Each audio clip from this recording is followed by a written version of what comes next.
Eu estava meditando um pouquinho, desde que o convite veio, sobre o que conversar a respeito do sobrenatural. E tem tantas coisas que passam na mente da gente, um desejo de compartilhar a respeito disso e da importância de você entender e vivenciar o sobrenatural. E eu me lembro, alguns anos atrás, eu ouvi o Luciano falando um pouco a respeito da movimentação de oração, ali baseada em Atos, capítulo número 12, quando Pedro está preso na prisão e a igreja ora intensamente por Pedro, e por causa disso as cadeias caem, as portas se abrem, e você vê ao longo da jornada o sobrenatural acontecendo. E começou a arder no meu coração pregar e ministrar um pouco a oração que libera o sobrenatural. Até comecei a construir algo muito forte. Deus me deu uma palavra muito simples a respeito disso. E essa palavra é alicerçada em cima de uma verdade. Tem coisas que, quando a igreja não se coloca em oração, elas acabam acontecendo. E tem coisas que a igreja ora e impede de acontecer. Tem outras que, quando a igreja ora, elas vão acontecer. Então, o poder da oração libera o sobrenatural. Você vai perceber claramente no texto que a liberação do sobrenatural naquele ato, onde um anjo desce, onde as cadeias caem por terra, onde as portas se abrem, ela é fruto da oração. Isso é muito claro no texto de Atos capítulo 12. Se você observar o texto com detalhe, você vai perceber que intencionalmente Herodes mata Tiago e não há menção a respeito de oração. Não significa que a igreja não orava, mas você percebe que o autor propositalmente, intencionalmente, não coloca uma movimentação de oração. E isso acaba levando Tiago, que podemos deduzir que a ausência de oração pode ter comprometido e pode ter acabado ceifando a vida de Tiago. Isso respalda-se mais ainda com o que vem em seguida. A Bíblia vai dizer que, em seguida, Herodes prendeu a Pedro e queria também apresentá-lo para que pudesse fazer a mesma coisa. Só que aí vem um versículo-chave. E a igreja orava intensamente a Deus por Pedro. E essa frase muda toda a história de Pedro. Quando a Bíblia nos afirma que a igreja ela entra no movimento de oração, e esse movimento de oração, ele ativa o mundo espiritual, e ao ativar o mundo espiritual se abre e o sobrenatural acontece. O que é o sobrenatural? É aquilo que está fora do nosso alcance. É aquilo que naturalmente nós não podemos fazer, mas nós podemos ativar através de uma atitude de oração.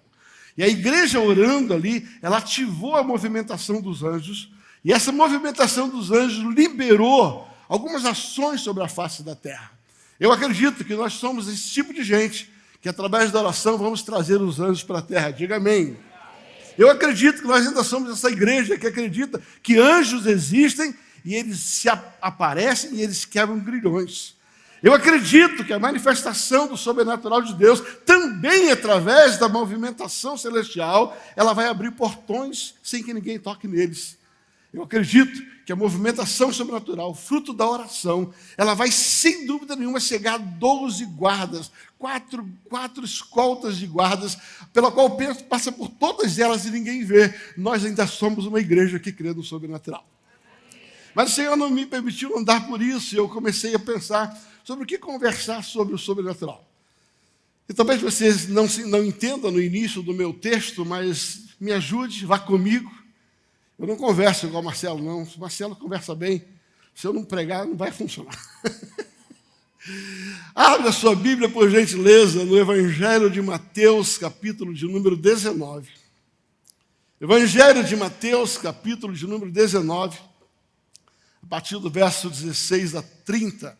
Queridos, eu vou pular toda a gratidão a essa casa, aos casais de pastores, aos líderes desse lugar. Obrigado por vocês existirem e nos dar a chance de poder tocar esse trabalho.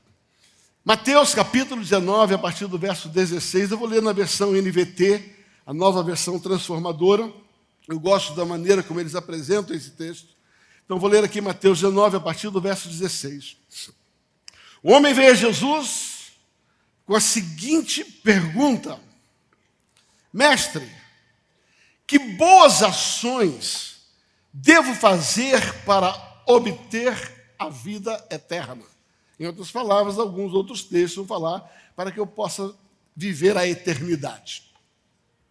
Por que você me pergunta sobre o que é bom? Perguntou-lhe Jesus.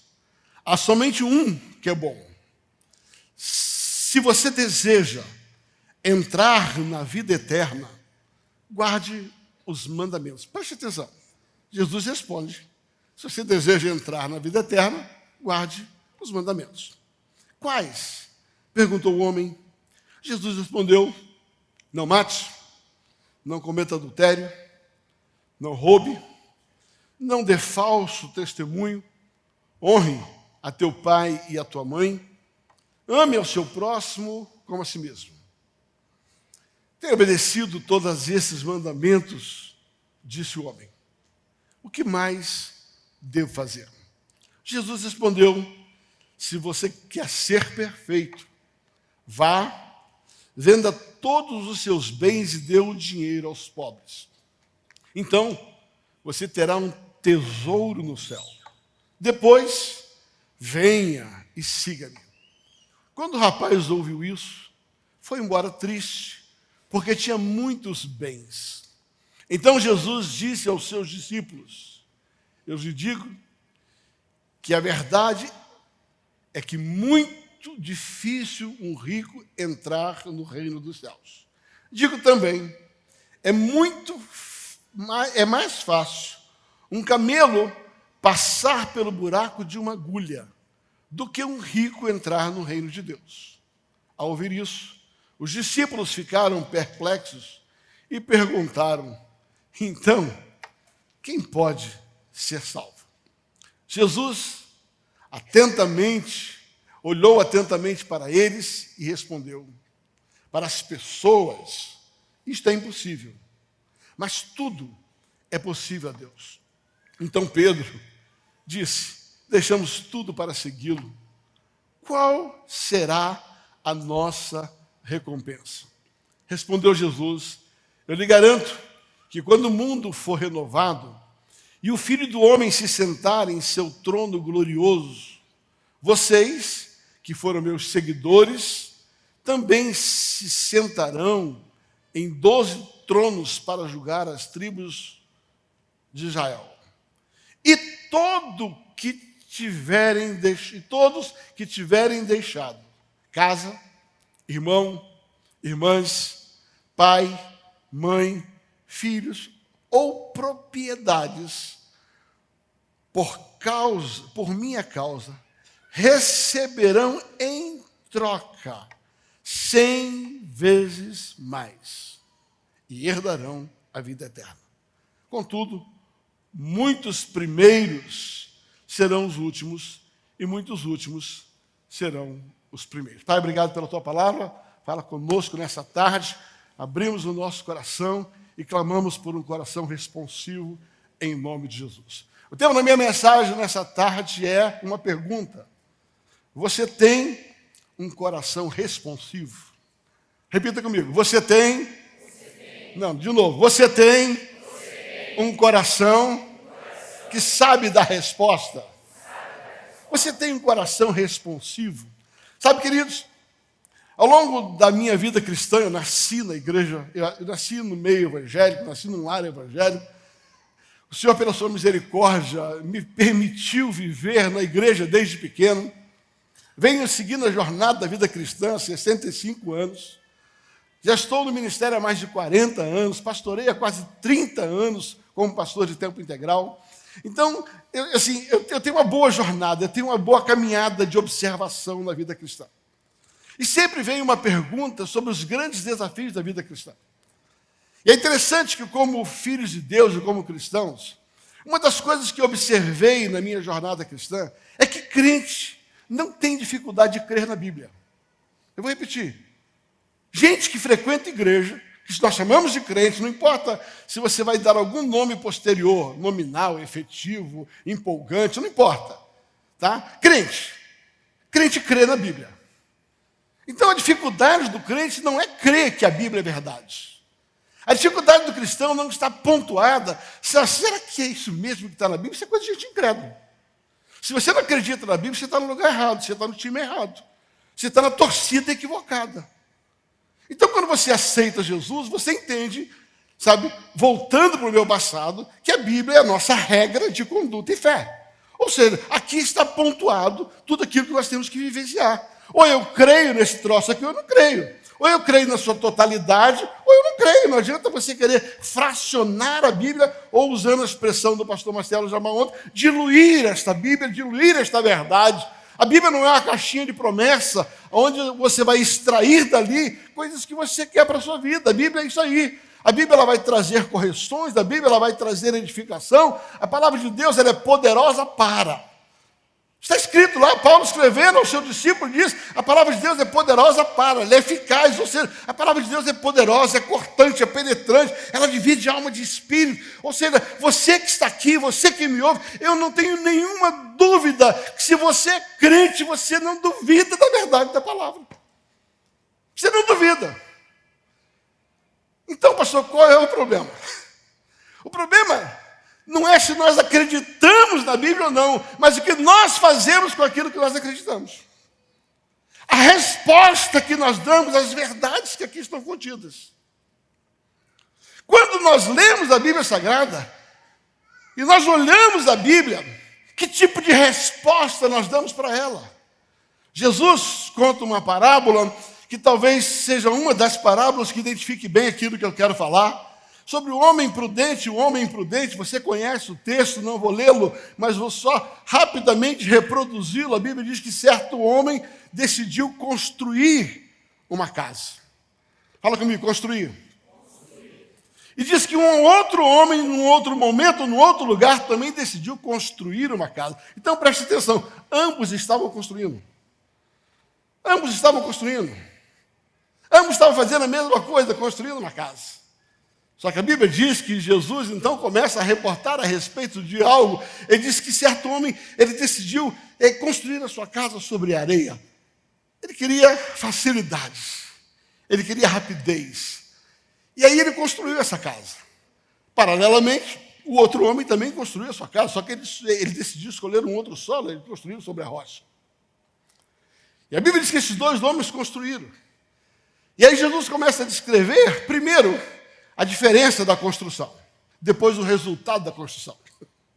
Ele começa a falar que aquele homem que construiu a sua casa sobre a rocha, esse homem, ele foi chamado de homem prudente, e o outro foi chamado de homem imprudente, o que construiu sobre a areia.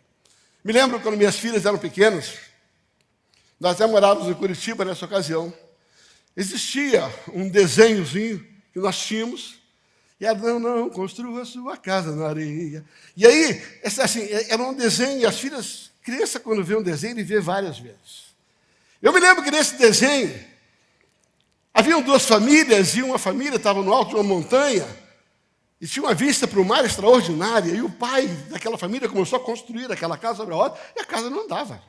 E ele furava aquela rocha, e a casa não andava. E já inquietamente os filhos saíam, os filhos daquela, pai, essa casa não vai sair, pai, essa casa não vai sair. E de repente uma outra família no desenho chega lá perto da beira do mar, pé na areia, e fez uma casa, apartamento 3 quartos, cobertura, pé na areia, e rapidinho. E daqui a pouquinho os filhos daquele que construiu a casa sobre a areia, eles estavam desfrutando da praia, do sol. E aqueles filhos do cara que estava construindo lá sobre a rocha, começou, pai, a casa dele está pronta. Pai, a casa dele... E esse era o enredo do desenho. E você conhece a história bíblica. A Bíblia diz que, de repente, algo aconteceu, uma casa não suportou a prova, e a outra casa suportou a prova. E quando eu olho isso aqui, eu primeiro quero começar a dizer para você que a palavra de Deus é como nós construímos a nossa vida, como nós construímos a nossa casa. Em que tipo de alicerce nós construímos a nossa casa. Deixa eu contar um segredo para você. Não importa qual é a base da sua construção de vida. Mas o que eu quero dizer é que aquilo pelo qual nós estamos construindo será provado. Ouça, aquilo que nós estamos construindo, a nossa casa, a nossa vida, a forma como nós vivemos, será provado. E a Bíblia fala sobre 3 formas de provação. Ela fala sobre a chuva que desce, ela fala sobre o vento que toca e ela fala sobre a água que sobe. Fala comigo assim: a chuva que desce, o vento que sopra e a água que sobe. E se fala, na verdade, de 3 tipos de provações que toda casa, e agora põe a sua vida como essa casa, toda casa vai passar. Nós seremos provados pelo mundo espiritual. O mundo espiritual é aquilo que vem de cima, é a chuva que desce. A Bíblia vai dizer que existem potestades do ar, ou seja, flechas que vêm do ar, que vão provar a nossa construção. Mas a Bíblia também diz: olhai para o monte, da onde lhe vem o socorro. Também do céu nós seremos provados. Ou seja, o que nós estamos construindo no mundo espiritual vai ser provado. Ou seja, você e eu seremos provados por Deus e pelo inferno. A nossa construção, o que nós estamos fazendo com a nossa vida, vai ser provada. Em outro texto, a Bíblia diz sobre provação pelo fogo, mas eu quero me deter nesse texto. Vai ser provado pelo mundo espiritual. E a minha pergunta é: quando o mundo espiritual provar, a tua casa fica em pé ou cai? Porque se você não percebeu, já estamos sendo provados. Olha o ensino que está sendo colocado, olha como o mundo espiritual já está interferindo na sociedade, olha como o mundo espiritual já está dinâmico e quanta gente não tem prevalecido. Então fique tranquilo, se você não percebeu, se liga, porque tu está na prova. O mundo espiritual está te provando, e a mim também. A segunda prova vai falar sobre esse vento, que já não é mais aquilo que vem de cima para baixo, é aquilo que é talvez o maior desafio da maioria das pessoas: relacionamentos. O vento que sopra. Aqui eu estou de frente para o Marcelo, ou seja, é o meu relacionamento com pessoas. Nós seremos provados na nossa construção quando nós nos relacionamos com pessoas. E como nós nos relacionamos. E de que maneira nós reagimos às gerações. De que maneira nós somos tocados e afetados pelos relacionamentos. Desde escolhê-los corretamente até suportar esse relacionamento. E talvez, se você quiser um bom material para examinar o seu relacionamento com o próximo, é só você ir até o Sermão do Monte, dar uma olhadinha devagarzinho lá, e se você passar na prova, você está bem. Se você não passar na prova, é porque a sua casa não está sendo construída sobre a rocha. E ali a coisa pega. Se teu inimigo te bater na face, ofereça outra. Se ele te pedir a capa, dá-lhe a túnica. Se ele mandar caminhar uma milha, anda 2. Amai aquele que te persegue. E aí vai, e aí vai, e aí vai. Você quer saber se você está construindo certo? Vai para o Sermão do Monte. Se olha lá, como aquela pessoa que está lá. E você vai ver que nós somos provados pelo relacionamento o tempo todo. E você vai perceber que existem casas que, ao serem, enfrentar a prova do relacionamento, elas caem. Sabe por quê? Porque estão sendo construídos sobre areia. O nosso problema não é a palavra. O nosso problema é o quanto nós damos resposta para ela. E a última prova é aquela que vem de baixo. É a água que sobe. A água que sobe para as situações materiais. É aquilo que vem do solo. Nós seremos provados pelas coisas materiais. Querido, deixa eu contar um segredo para você. Se você é um quando tem dinheiro e é outro quando você não tem dinheiro, está reprovado.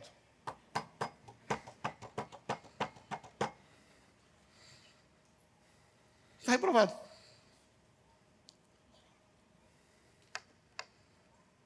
Se você é um quando todo mundo e tudo está a seu favor, mas quando a coisa dá errado, você muda, e ainda dá o nome disso de autenticidade. Eu não entendo, pastor Marcelo, como é que as pessoas gostam de dar nome àquilo que é erro. Justificar. É como a palavra sincero, eu sou sincero. Querido, ser sincero, eu tenho dito, excesso de sinceridade está muito perto da falta de educação. A sinceridade tem um limite. Ser sincero é enaltecer, é diferente.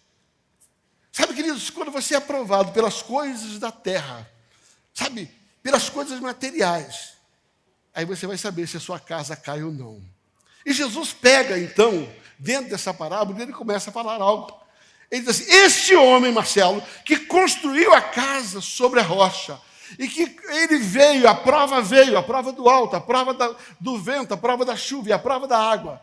Quando a água bateu sobre aquela casa estava bem fundamentada e ela não caiu, mas essa mesma prova veio para outra casa e a casa caiu. E Jesus faz o seguinte paralelo: este construiu é aquele que ouviu a palavra e praticou. É aquele que deu uma resposta à palavra. É aquele que, ao se expor à verdade, decidiu praticar a verdade independente do seu custo. Agora, aquele que, ouvindo a palavra, não a praticou, se torna um homem imprudente, que na hora que for provado, vai dar ruim, está reprovado. E por essa parábola você vai entender que o problema não está na palavra, o problema não está na prova, o problema está como eu respondo a palavra, porque a palavra que foi dita a eles, diz o texto, também foi colocada a outro, mas a palavra não foi misturada em fé, por isso não lhe coisa alguma lhe serviu. Ou seja, o fundamento pela qual nós vamos nos sustentar não é só porque cremos na palavra, mas porque ao ser instigado pela palavra, nós damos a resposta à palavra. E a resposta que nós damos vai definir o quanto a palavra de verdade faz diferença na nossa vida. Vamos ao texto. O texto que lemos é muito interessante, porque ele cria 3 cenários bem interessantes. O primeiro cenário, e agora eu quero fazer aqui uma pequena apresentação teatral, cena 1, cena 2, cena 3. Cena 1, Jesus está chegando, chega um jovem, crente, frequentador de igreja, gente boa, criado na igreja, nasceu na igreja, está ali, ele encontra Jesus e ele tem uma pergunta. Ele fala, Jesus, eu tenho uma pergunta para fazer. Como é que eu faço para herdar a eternidade? Como é que eu faço para ganhar a vida eterna? Você concorda comigo que é uma pergunta lícita? Você concorda comigo que é uma pergunta muito boa? Quem dera que a nossa juventude hoje tivesse essa pergunta. Eu queria muito um dia receber, Marcelo, no meu consultório, no meu gabinete, e alguém chegasse, pastor, eu quero viver a eternidade, o que é que eu preciso fazer? Nunca ninguém fez isso na minha vida, eu tenho 65 anos. Nunca ninguém me perguntou. Pergunta assim, pastor, como é que eu faço para casar? Como é que eu faço para entrar no ministério? Como é que eu faço para fazer não sei o quê? Como é que eu faço para comprar um carro zero? Se eu for empresário, rapaz, essa história de ter sido empresário, Nelson, é terrível. Todo mundo acha que porque eu fui empresário, eu tenho resposta. Se eu tivesse resposta, querido, eu não tinha falido 2 vezes. Mas todo mundo acha que porque eu fui empresário. Pastor, como é que isso? Não tem nenhum problema em dar conselho a respeito de empresa, não. Porque a gente ganhou experiência e Deus reverteu todo o quadro da nossa falência e nos abençoou, graças a Deus, amém, em nome de Jesus. Mas nunca ninguém me perguntou, Alan, como é que eu vou viver a eternidade? E aquele jovem tinha uma pergunta lícita. Ele não perguntou, como é que eu faço para comprar um carro zero? Como é que eu faço agora, então, sabe, para arrumar alguém? Sabe, a pergunta desse jovem foi sublime, foi maestral. Senhor, o que eu faço para não perder a eternidade? O que eu faço para ganhar a eternidade? Louvado seja Deus, parabéns, glória a Deus, nota 100. Nota 100. O problema não está na pergunta do rapaz. O problema está na resposta que ele deu. E aí vem novamente a minha pergunta. Que tipo de resposta você dá quando você é instigado por uma pergunta, você dá a essa resposta? Que resposta você coloca? Aí Jesus, então, de maneira muito sábia, didática, Anderson, começa a construir um cenário. Está ele, esse jovem, e preste atenção, tem uma multidão de quase 2.500 pessoas assistindo na conferência do Sobrenatural, Jesus conversando com aquele jovem. Imagina Jesus aqui conversando. E todo mundo aqui ouvindo. Eu estou pregando, mas é a mesma cena.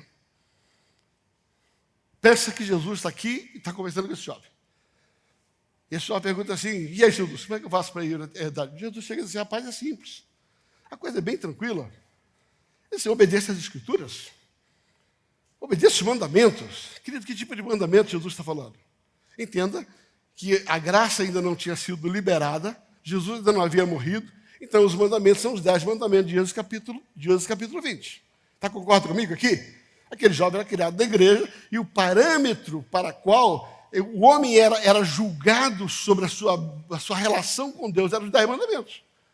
Jesus pega e fala assim, só você lá vai Êxodo capítulo 20, veja quais são os mandamentos e você responda então, diante dos mandamentos, como é que você está, se você vai para a eternidade ou não. Aquele jovem então analisa a vida dele e responde rapidamente, diz assim, essas coisas eu tenho observado desde a minha juventude. Sabe, eu já tenho desde a minha juventude. Tem alguma coisa a mais além dos mandamentos que eu preciso fazer? Sabe o que eu descobri? Que o problema não é fazer a primeira pergunta, o problema é a segunda. Tem alguma coisa a mais? Se ele tivesse ficado quieto, ele podia ter ido para casa. Ainda bem que ele fez a segunda pergunta. Isso vai nos ajudar. Aí Jesus pega então e diz assim, tem sim. Faz o seguinte, não mate, não roube, não adultere, não faça nada disso. Ou seja, sabe, ele diz assim, ame seu pai e sua mãe, honra teu pai e sua mãe, não adulterarás, não matarás, não darás falso testemunho, sabe? E aí ele pega e Jesus constrói. Diz assim, tem 6 mandamentos dos 10, guarda isso, que são mandamentos do homem para com o homem. Os 10 mandamentos são divididos em 2 grupos. O primeiro deles, os 4 primeiros mandamentos, é a nossa relação para com Deus. Ame ao Senhor teu Deus de todo o teu coração, não terás o teu Deus, não farás para ti mais cultura e guarda o sábado. Ou seja, os 4 primeiros mandamentos é a relação do homem para com Deus. Os 6 últimos mandamentos é a relação do homem para com o homem. E aí começa, honra teu pai e tua mãe, não matarás, não furtarás, não adulterarás, não darás falso testemunho, não cobiçarás, e aí você conhece tudo que está lá. Aquele rapaz então responde, diz assim, olha, esses 6 aí, tá fácil, eu estou cumprindo todos os 6. Aí Jesus entrou onde ele queria. Eu falei, não adianta você estar bem com o homem, se você não está bem com Deus.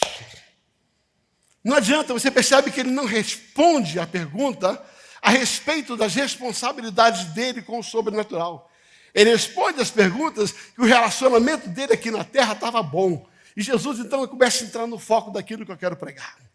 Ele começa a dizer assim, ok, já que você está tão bem com os homens, então disfarça de tudo isso, venda tudo que você tem e siga-me, ou seja, levanta a tua régua com o teu relacionamento espiritual, levanta a tua vida, levanta o teu conhecimento, a tua intensidade com o mundo espiritual, a tua vida devocional, a tua vida com Deus, levanta a tua relação com Deus, levanta a tua relação com o eterno, levanta a tua relação com o mundo. Eu sei que bom que você está bem, que bom que você gosta das pessoas, que bom que as pessoas gostam de você, que bom que você tem uma vida íntegra aqui, mas como você está com Deus?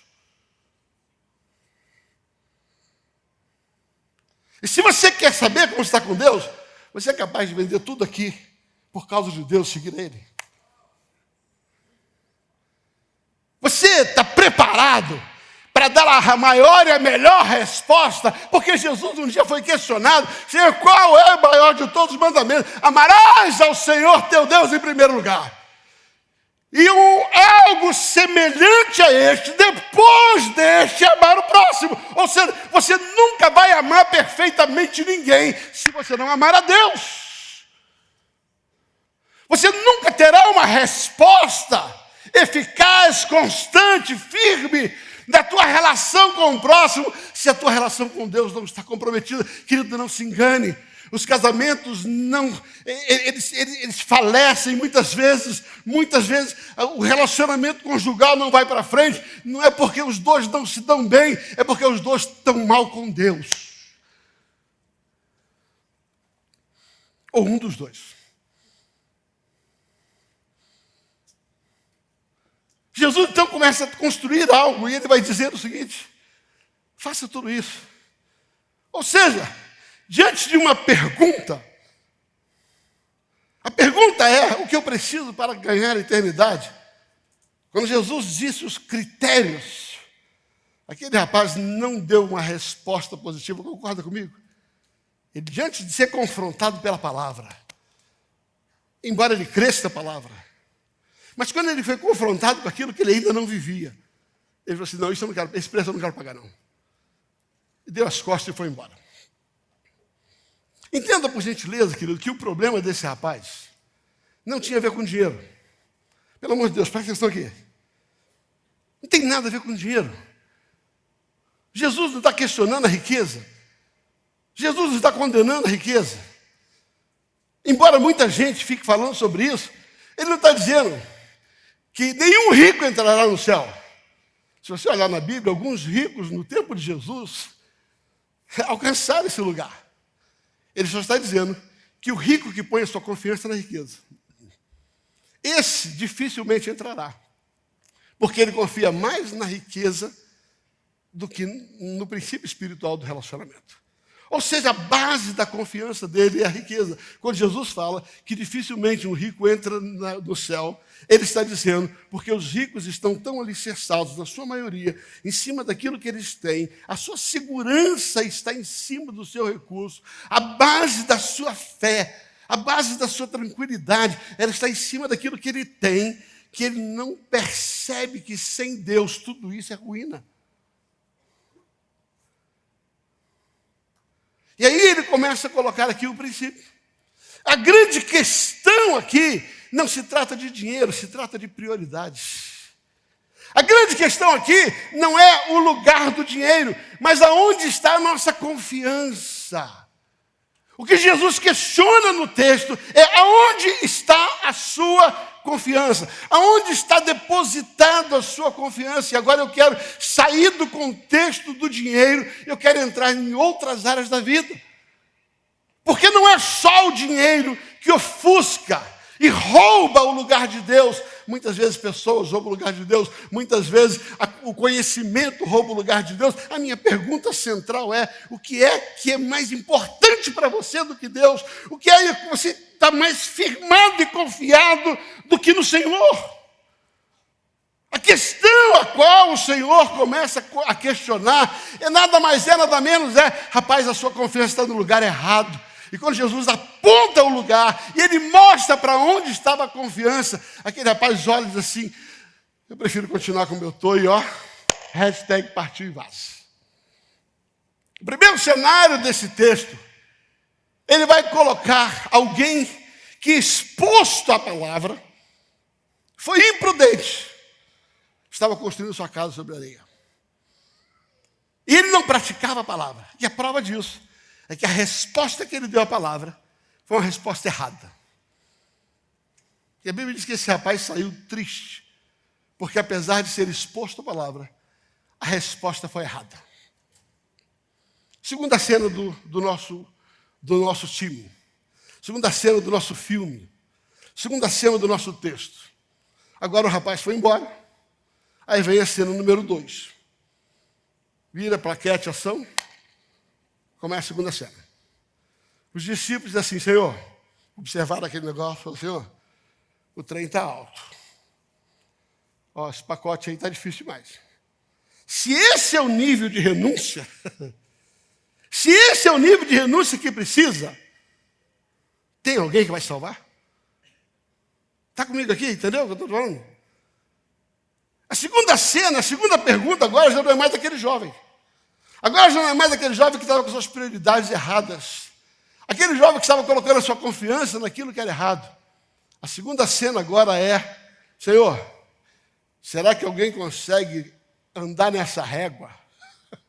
Tem alguém que consegue andar nessa régua, nesse nível de exigência? Alguém vai ser salvo. Eu amo a resposta de Jesus. Jesus então olha com compaixão para aquelas pessoas que perguntaram e diz assim, com força própria, com autoajuda, ninguém consegue. Isso é impossível, homem. Essa é a resposta dele. Isto é impossível, homem. Ou seja, Jesus está dizendo assim, não tente e nem pense que ao fazer um curso você vai conseguir subir nessa régua. Ou seja, não é o seu esforço pessoal somente. Não é o que você tem de conhecimento ou de assessoria na terra. Isso aqui não vai levar você, não vai sustentar você. Não é a estratégia humana, não é o ponto 1, 2, 3 que vai levar você para esse lugar. O que vai levar você para este lugar não é natural. Ai, meu Deus, você não entendeu o que eu estou dizendo?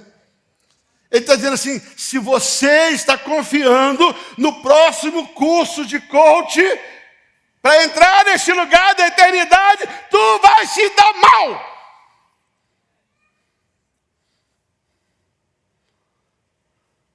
Posso apertar mais o cerco, Cristo?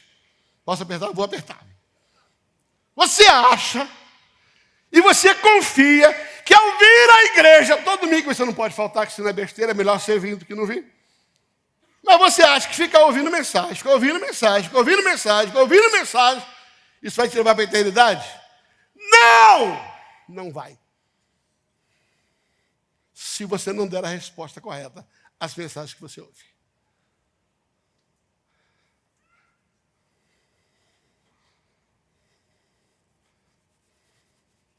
Pastor, então para que eu vou à igreja?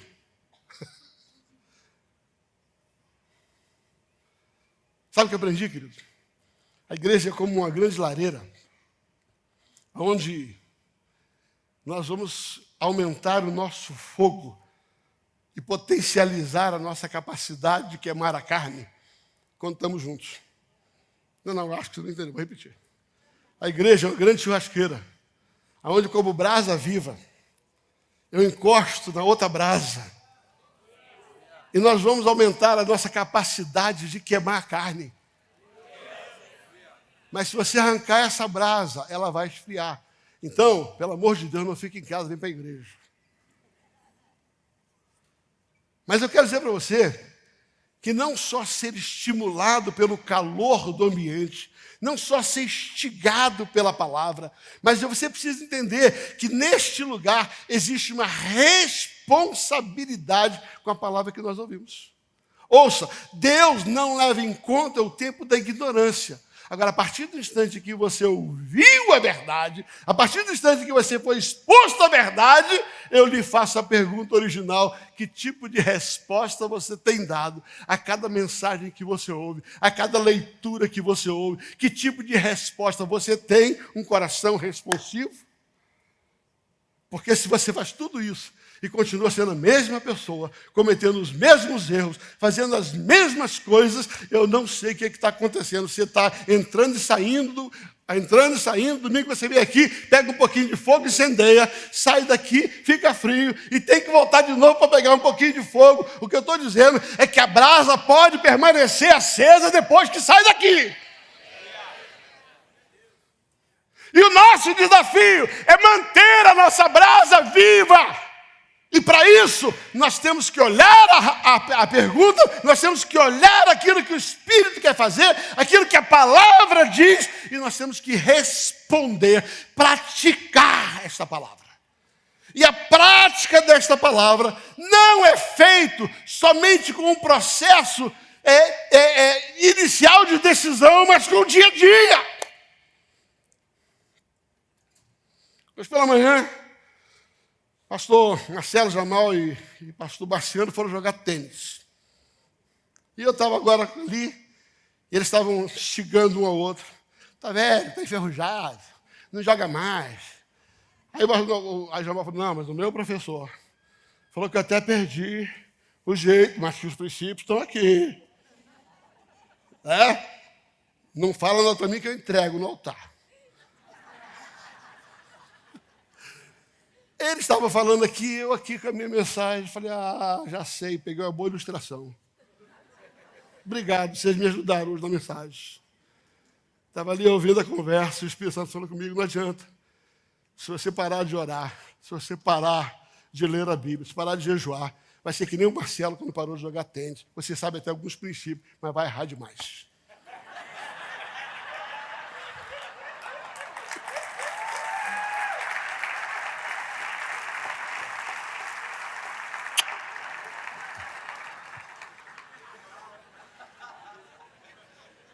No tênis. E não naquele tênis do Marciano de ontem.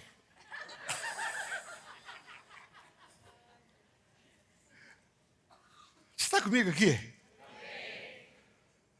Pastor, onde você está querendo chegar? Eu estou querendo chegar que quando a gente propõe participar de uma conferência do sobrenatural, nós estamos dizendo o que Jesus disse: ao homem é impossível dar respostas corretas. Naturalmente, você não tem como dar a resposta correta. Pastor, então, como é que eu faço? Aí eu volto à pergunta dos discípulos: alguém vai conseguir? Porque essa é a pergunta. Alguém vai conseguir? Aí Jesus responde: o que eu quero que nessa conferência você alcance, você com a sua força não consegue, mas para Deus tudo é possível. Ou seja, não é o meu esforço somente, é a minha decisão, é a minha prática do meu relacionamento com Deus, é o quanto eu percebo Deus. E como é que Deus faz isso, pastor Djalma? É simples você entender como é que Deus faz. Jesus, quando foi embora, ele falou: fique tranquilo, hashtag partiu para o céu, mas eu vou deixar um comparsa bem bacana, gente boa, chamado Espírito Santo. E o Espírito Santo, ele é especialista em te ajudar naquilo que você precisa. Ele é especialista em te lembrar daquilo que eu tenho te ensinado. Você percebe o que Jesus está falando, em outras palavras, respondendo a pergunta dos discípulos, essa régua, é possível chegar na eternidade? Quem vai chegar? Se para chegar na eternidade você tem que largar tanta coisa, você tem que mudar suas prioridades, você vai chegar na eternidade? Aí Jesus respondeu assim: do teu jeito não, com o teu curso não, da maneira que você está fazendo não, mas com o Espírito Santo dá. Se você trouxer o Espírito Santo, ele vai te ajudar. Se você depender do Espírito Santo, ele vai te ajudar. Ele está dizendo, em outras palavras, não é de maneira natural, mas é de maneira sobrenatural. E o sobrenatural que nós estamos buscando durante essa conferência nada mais é do que um toque do Espírito que vai vencer a nossa carne, que vai queimar o nosso pecado, que vai nos instigar e vai nos levar a dar respostas que precisam ser dadas, porque a gente até quer, mas a gente não consegue. Ao homem é impossível, mas para Deus tudo é possível. Ao Espírito Santo tudo é possível, e Ele está aqui. Ele está aqui. Ele está aqui. Ele está aqui.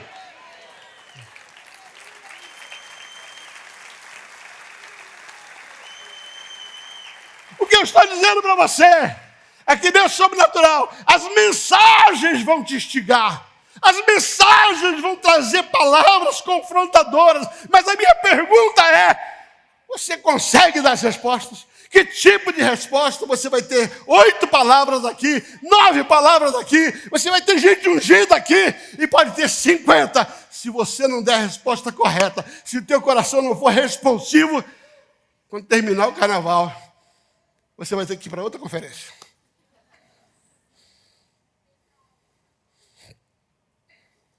Bem-vindo à conferência do Sobrenatural. Aonde? Não é aquilo que eu vou conseguir, mas aquilo que eu vou ser estimulado pela palavra e ajudado pelo Espírito.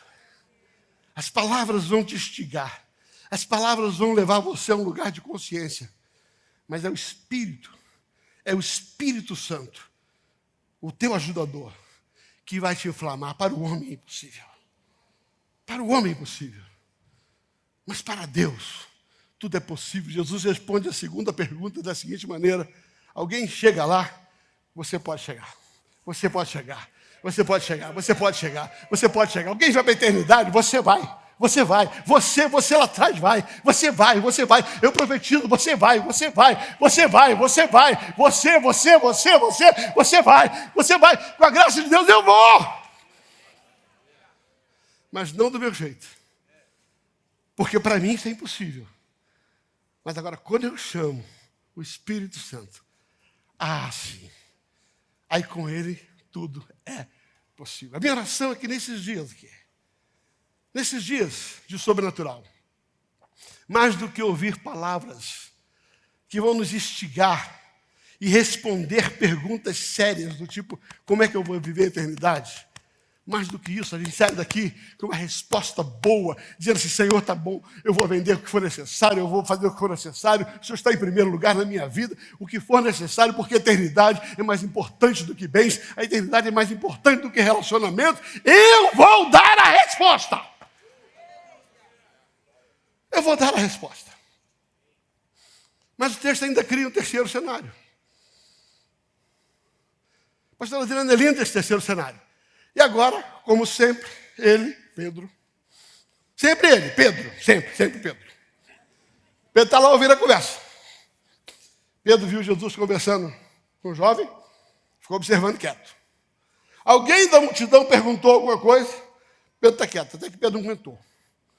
Aí Pedro falou, tá bom, senhor, tá bom. Olha, esse é o Pedro. Aquele cara lá, que foi embora, deu a resposta errada.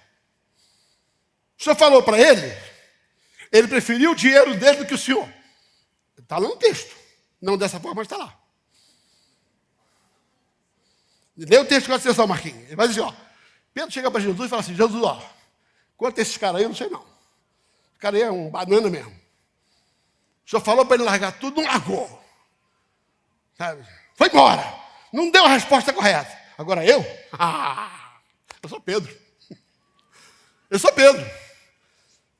Senhor, eu deixei pai, eu deixei mãe. É o texto. Pedro está perguntando. Nós que deixamos tudo e demos a resposta correta. Ei, você está comigo aqui? Pedro é fantástico. Nós que largamos tudo. Largamos empresa, estúdio, livraria, largamos tudo. Agência de futebol, agência de carro, tudo que largamos. Agora estou comprando chácara de casamento, tudo. Aí, nós que largamos tudo e vai seguir o Senhor. O que a gente vai ganhar com isso? Você já parou para pensar nisso? Fala a verdade. Ou você tem medo de perguntar isso para Deus? Sabe, você nunca fez aquela pergunta? Vale a pena tudo isso? Vale a pena esse troço todo? Acho que eu já falei aqui uma vez. Eu era criança, jovem, adolescente. E um dia eu cheguei à conclusão que não valia a pena ser crente, não. Não valia a pena ser crente. Eu olhava todo mundo e dizia assim, o único bocó aqui sou eu. Tudo que é meu amigo cantando vantagem, fiz aquilo, peguei aquela, peguei não sei o quê, e eu, bocózão aqui com a Bíblia debaixo do braço, falei, esse troço não vai funcionar, não vai, não quero. Rapaz, deu uma crise, Marcelo, uma crise em mim. Eu tinha 15 para 16 anos, me deu uma crise. Já contei isso para os jovens lá da igreja. Eu me deu uma crise assim, eu acordei aquela manhã, acordei virado. Eu falei, Senhor, cansei, hoje eu vou pecar. Você está rindo? Mas é verdade, minha esposa sabe disso. Na época do casamento eu falei com ela, eu casei virgem, querido. Eu tive que confessar para ela, eu casei virgem. Mas quase não casei virgem. E foi nesse dia que a coisa ia rolar. Eu falei, Senhor, acabou. Valeu a pena não 15 anos tomando na cabeça esse negócio de crente furada. Está todo mundo bem, só eu estou ruim. Eu não quero mais ser crente, não. Eu vou pecar. Eu não estou fazendo você rir, não. Falei mesmo, foi verdade isso. Você não é minha testemunha disso. E, querido, deixa eu dar um segredo para você. Se você quer pecar, tem sempre o cara certo para você colar nele. Tem gente que você encostar nele, você peca. Ralou, pecou. E tinha um cara que era bom de pecado. Eu fui até ele e falei assim, ô parceiro, eu quero pecar.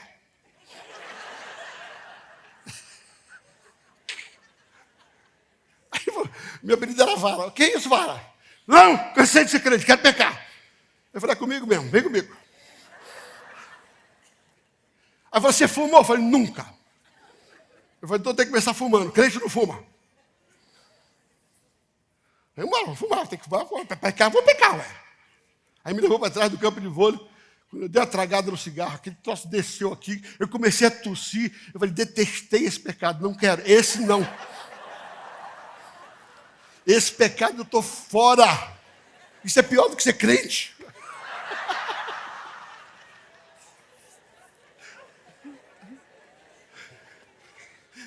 Aí ele falou assim, não, você já bebeu? Eu falei, nunca.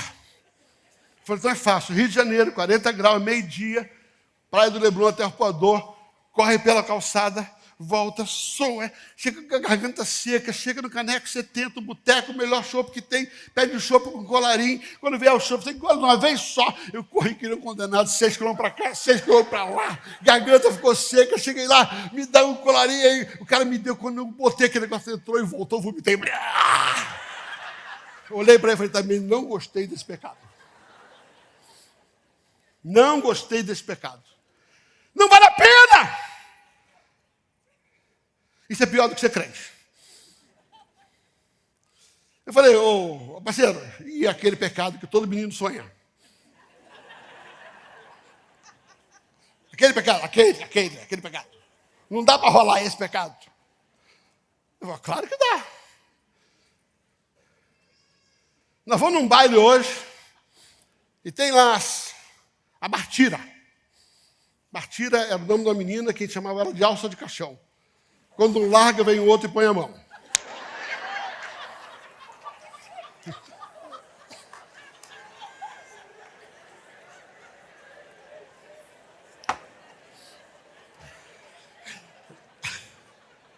Está rindo, mas é verdade. Cristo é verdade. Eu falei, então fechado. Não quero nem saber se é branca, se é preta, se é branca, se é gorda. Eu quero pecar. Pelo amor de Deus, eu quero pecar. Aí fomos pro tal do baile. Eu nunca tinha dançado na minha vida. Aí botaram a música lenta do Bee Gees. Quem é da minha época sabe o que eu estou falando. No meio da segunda música, essa menina, a Martira, ela olhou para mim, pastor Juliano, ela olhou para mim assim, no meio da música, olhou e falou assim, Djalma, volta para casa, você nasceu para ser crente.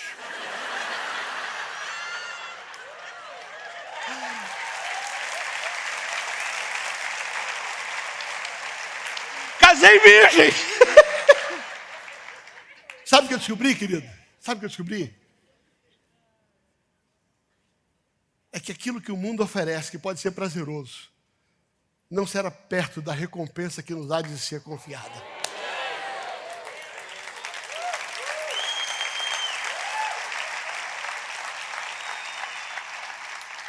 Romanos capítulo 8, versículo 19, ele vai dizer o seguinte, porque para mim tenho por certo que as aflições desse tempo presente não podem ser comparadas com a glória que nos há de ser revelada. O que está dizendo, em outras palavras, quando Pedro pergunta, Senhor, e nós, Senhor? Nós largamos tudo, como é que está dizendo assim, olha quanta coisa boa nós largamos, Senhor. Olha quanta coisa boa nós largamos. O que a gente vai ganhar com isso? Você está comigo que nós estamos na terceira cena? Primeira cena, Jesus com aqueles jovens. Segunda cena, aqueles discípulos. Terceira cena agora, Pedro, cantando de galo. E por isso que o galo cantou para ele. Não pegou a pegadinha, não? No Rio de Janeiro, o cara que gosta de Bíblia, ele está cantando de galo. E o cara que canta de galo, o galo canta para ele. Ele fica lá, nós largamos pai, nós largamos mãe, nós largamos tudo por uma causa. Tem recompensa para isso? E aqui eu quero começar a concluir minha mensagem. Jesus tem sim. Tem duas recompensas. Primeiro, aquilo que aquele jovem queria, vocês vão ter, a eternidade. Ah, não, pelo amor de Deus. Na hora que eu estou contando um negócio, brincadeira, todo mundo ri. A hora que eu falo uma coisa séria, ninguém entende. O texto vai terminar respondendo a primeira pergunta. O rapaz perguntou, como é que eu vou para a eternidade? Jesus disse, se você largar tudo, e se você largou, a eternidade está garantida. Aquele bobão não deu resposta, perdeu a eternidade. Vocês deram a resposta certa, a eternidade está garantida.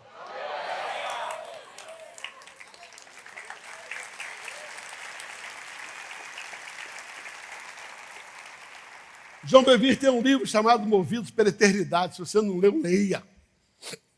Viva hoje, de olho na eternidade. Tome decisões hoje, de olho na eternidade. E que aquele rapaz estava perguntando, era isso, como é que eu vou entrar na eternidade? E ele foi instruído e ele não deu a resposta porque as prioridades dele estavam erradas. Ele tinha confiança dele em outras coisas. Agora Pedro diz assim: Senhor, nós demos a resposta certa, nós respondemos de maneira correta. O Senhor passou, eu estava pescando, eu fui atrás do Senhor, eu larguei mulher, larguei até sogra para trás, larguei todo mundo, Senhor, estou te seguindo. Agora eu quero saber o que é que eu vou ganhar com isso. Essa é a pergunta de Pedro. E Pedro diz assim: é fácil. Jesus diz: você vai ganhar a eternidade.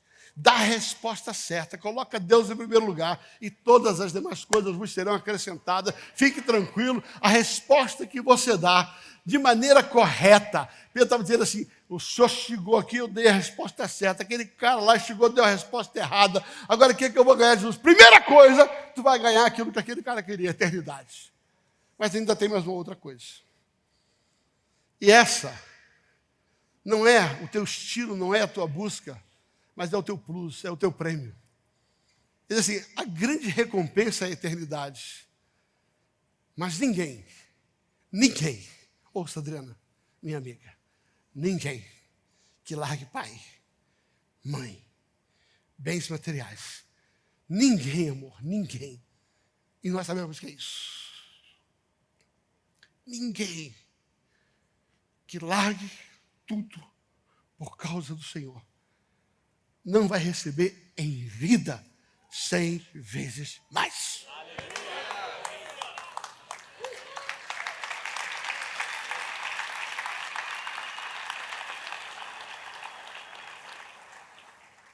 Queridos, onde eu quero chegar? Onde eu quero chegar? A resposta que nós damos, as verdades que nos são anunciadas, as palavras que nós ouvimos, elas primeiro determinam a nossa eternidade. Em segundo lugar, a resposta e a prioridade que nós damos determina a nossa prosperidade. A nossa prosperidade na terra. A nossa prosperidade na terra. A sua prosperidade na terra não é fruto da sua capacidade, é fruto da sua renúncia. Aquele que quiser preservar, perde. Mas aquele que não preservar por amor ao Senhor, ganha. Ganha. Só que ganha 100 vezes mais. 100 vezes mais. Esta noite, esse início de noite, eu venho te dizer uma coisa. Que nessa conferência, ao ser instigado pela palavra, ao ser confrontado com o nosso egoísmo, com aquilo que Deus te mostrar, a minha pergunta é: que tipo de resposta você vai dar? Porque se você der a resposta errada, você vai ser como aquele moço. Na quinta-feira vai voltar para casa triste, apegado na sua segurança, no seu bem material, naquilo que você confia. Que tipo de resposta você vai dar àquilo que você vai viver nesse lugar? Mas nós podemos ser como Pedro e como os demais apóstolos. Largamos tudo por amor ao Senhor. Eu não estou falando sobre deixar negócios, isso é para poucas pessoas. Eu estou falando sobre prioridades. Eu estou falando sobre colocar prioridades. Colocar prioridades. Aonde está a sua confiança? Em que está a sua confiança? Viver pela fé não é aprender a viver sem nada. Ouça, viver pela fé não é aprender a viver sem nada. Viver pela fé é viver pela certeza do que vem como recompensa. Ah, não, você não entendeu. Eu vou repetir. Viver pela fé não é aprender a lidar com a falta. Viver pela fé é uma certeza. É uma certeza absoluta, absoluta, que vai valer a pena. que não só vai valer a pena por causa da eternidade, mas a tua renúncia, aquilo que você largar por amor a Ele. E aqui eu não estou falando só de dinheiro, estou falando sobre vida, pecado, relacionamentos, temperamentos. O que você precisa deixar? Onde está a sua segurança? A sua segurança está na sua personalidade. Eu sou assim, ninguém me passa para trás. Ah, bobo. Sempre vai ter gente mais esperta que você. Rabalache andorou, sabate, aqui andorou. Ai, que Deus andorou, sai, chegues. Se o Bertalho estivesse aqui, ele diz assim, ó, o cheiroso entrou. Mas ele está aqui. Ele está aqui. Sabe, querido, há momentos na celebração que uma onda entra e ela entrou aqui nesse lugar. Você terá tochado cuias. Nanto rai, o barraque te rondou sobre as. Rando ronco chebias, saratias.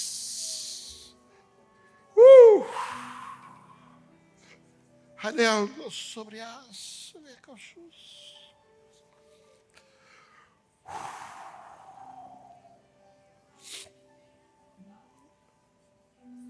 Nada mais importa, querido, só Ele. Só Ele, só Ele, só Ele. Ele é o nosso bem maior, é o valor maior que Ele tem. Pastor, como é que eu vou conseguir isso? Como é que eu vou conseguir isso? Jesus responde, não é pela sua força. Ao homem é impossível, é impossível.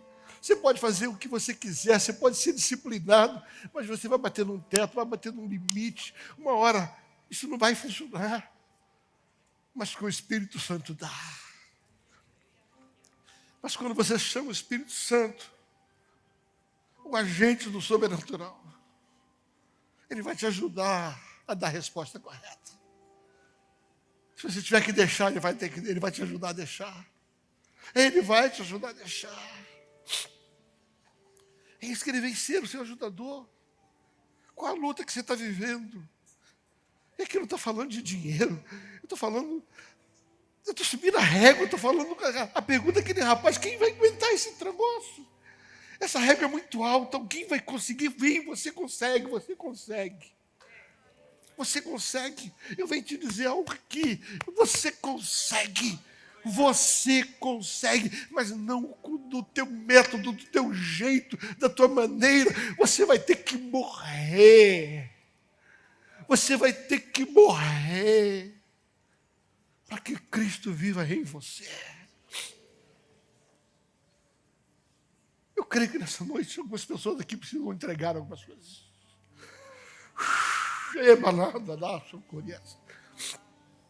Você percebeu que o texto não tem nada a ver com dinheiro? Jesus usou o dinheiro porque era aquilo que o menino estava pegado. Mas talvez com você não seja dinheiro, até porque quem não tem dinheiro, perder o quê? Mas tem coisas que você precisa deixar no altar essa noite. Tem coisas que você precisa trazer ao altar nessa noite. E você precisa dizer assim, Senhor, Tu és a minha prioridade. Eu preciso mudar a minha prioridade. E se eu tiver que deixar, eu vou deixar. Eu gosto. Não tem tempo. Depois do Marcelo, tu prega, eu quero falar outra coisa. E tem pai, mãe, irmãos, propriedades. Está falando de relacionamento de pessoas, coisas importantes, bens materiais.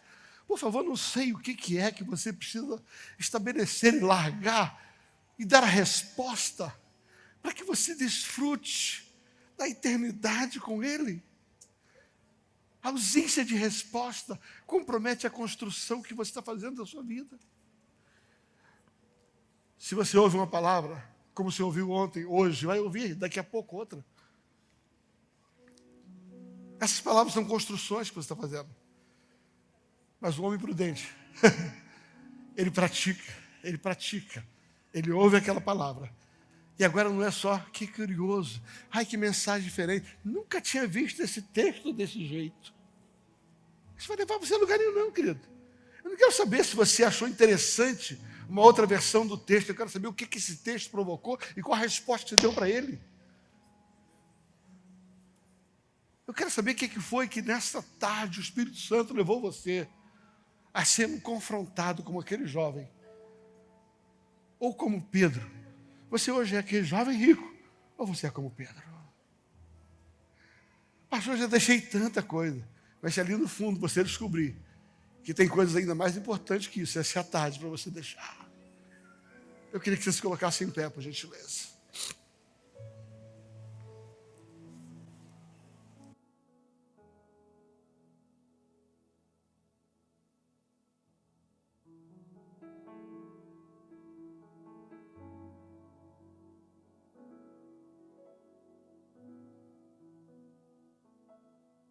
Feche seus olhos, por favor de Deus. Ó Espírito Santo do Senhor.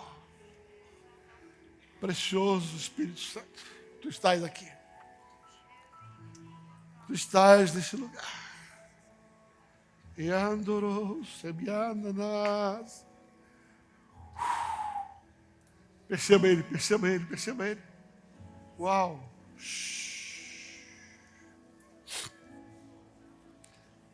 Ao homem é impossível, sem ele é impossível, sem ele é impossível. Mas, pastora, tudo é possível. Tudo é possível àquele que crê. E ele está aqui para te ajudar. Ele está aqui para te ajudar.